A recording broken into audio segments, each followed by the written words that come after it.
Processing டைம்ல என்ன add பண்ணணும்னு சொல்றேன். இந்த வெங்காயம், பச்சை மிளகாய், அப்புறம் காஞ்ச மிளகாய் தட்டி வச்சிருந்தோம்ல. ஆமா தட்டணும்.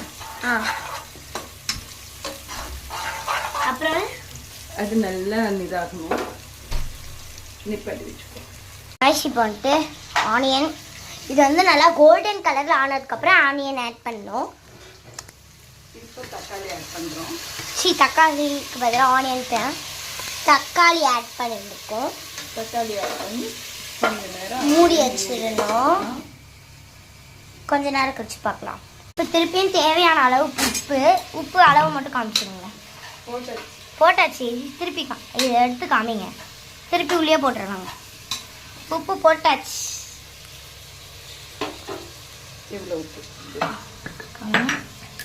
இந்த அளவுக்கு உப்பு போட்டால் இந்த அளவுக்கு உப்பு போடணுமா? போட்டாச்சு. அதனால நாங்கள் திருப்பி எடுத்து உள்ளே போட்டோம். கைஸ் அப்புறமா பார்க்கலாம். அதுக்கப்புறமேட்டு இந்த மஷ்ரூம் வதக்கி வச்சிருந்த என்ன பண்ணணும்? தக்காளி நல்லா வதங்கணும்னு தக்காளி நல்லா வதங்கினோடனே போடணும். போட்டுட்டு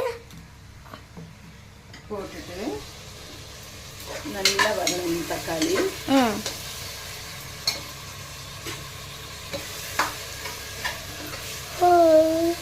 நல்லா வதங்கணும்னு விட்டாங்க கைஸ். எப்போ மஷ்ரூம் போடுறோமோ அப்போ பார்க்கலாம்.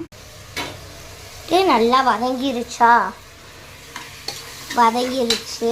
இப்போ பார்த்தா தக்காளி நல்லா வதங்கிட்டு இருக்கு. தக்காளி நல்லா வதங்கிட்டு இருக்கா? வதங்கிடுச்சா? வதங்கிட்டே இருக்கு. ஓகே. மஷ்ரூம் எப்போ போடணும்? இப்போ இந்த ஸ்டேஜில் மஷ்ரூம் ஆட் பண்ணிடணும். மஷ்ரூம் ஆட் பண்ணிவிட்டு கலக்கணும். இல்லை, அப்படியே ஒரு 10 நிமிஷம் வைக்கணும். Okay guys. ஓகே. மஷ்ரூம் வந்து நல்லா அப்படியே மிக்ஸ் ஆகிடுமா? நம்ம மிக்ஸ் பண்ண தேவையில்லையா? இவங்க தான் செய்கிறாங்க. நான் வந்து வீடியோ எடுக்கிறேன். வீடியோ தெரிஞ்சிருக்கேன். Okay guys. இப்போ ஆல்ரெடி நம்ம ப்ரிப்பேர் பண்ணியிருக்கோம். பட்டை, கிராம்பு, ஏலக்காய், பிரிஞ்சி இலை இதெல்லாம் சேர்த்து ஒரு பொடி ப்ரிப்பேர் பண்ணி வச்சுருக்கோம். அந்த பொடியை வந்துட்டு போட்டுக்கிறோம். அதோட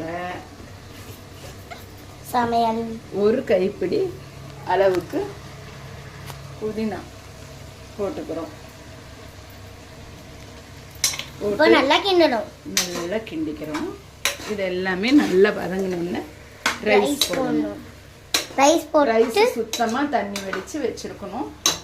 காமிச்சிருங்க. ரைஸ் காமிச்சு தண்ணி வடிச்சு வச்சிருக்கோம்.